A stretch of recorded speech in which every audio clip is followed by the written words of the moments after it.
आता समजलं की विद्यार्थ्याला देखील आपल्या शिक्षिकेविषयी मनोगत व्यक्त करायचं. मला जर अगोदर समजलं असतं तर मी पहिल्यांदा घेतलं असतं. तर आपल्या सगळ्यांना हात जोडून विनंती आहे, खरं तर या प्रोटोकॉलनुसार आता घेणं शक्य नाही, पण निरागस असतात मुलं आणि शिक्षिकांनी सांगितल्यानंतर आम्हाला ऐकावंच लागतं. त्यामुळे या बाळासाठी जोरदार टाळ्या आणि ऐकूया त्याचं एक छोटस थोडक्यात मनोगत.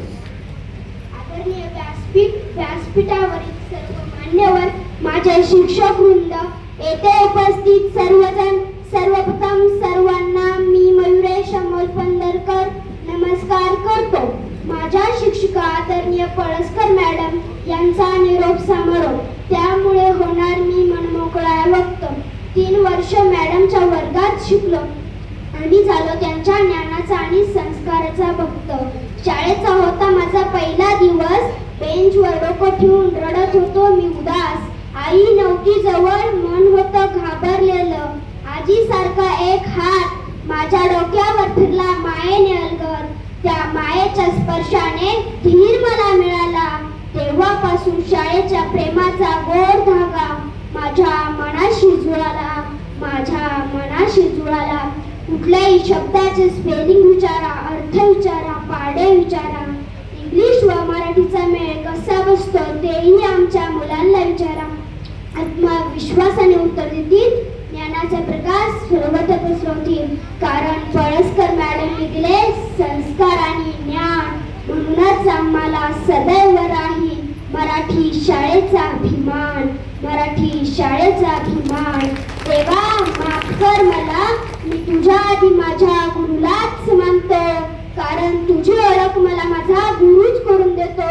देवा तू दिसला नाहीस कधी, पण मला माझा गुरु मुळेच भेटतो, म्हणून तुझ्या आधी माझ्या गुरुलाच वंदन करतो, गुरुलाच वंदन करतो.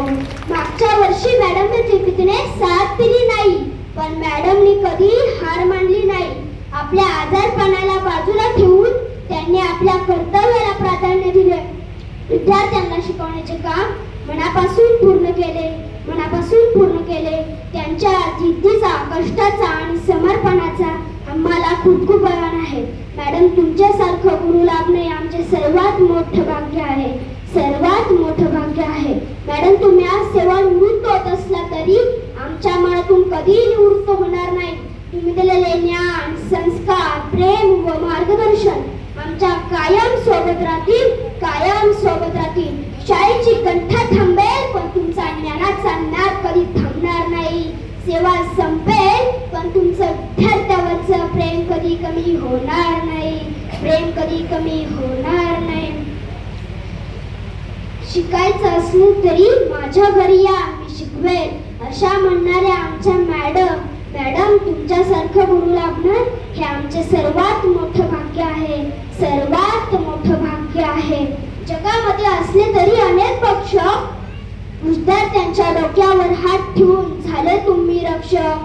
ज्ञान देऊन सिद्ध केले मस्तक, ज्ञान देऊन सिद्ध केले मस्तक. म्हणूनच म्हणतो देवापेक्षाही श्रेष्ठ आहेत आमचे शिक्षक, आमचे शिक्षक. पहिल्यांदा मला शाळेत जायची खूप भीती वाटायची, पण मॅडमच्या प्रेमळ स्वभावामुळे माझं शाळेत मन कधी रमलं माझं मलाच कळलं नाही, माझं मलाच कळलं नाही. धन्यवाद. धन्यवाद दादा. मी मुख्याध्यापक कारले साहेबांना विनंती करतो की आपण आमच्या त्यांच्या हस्ते आपल्या शाळेसाठी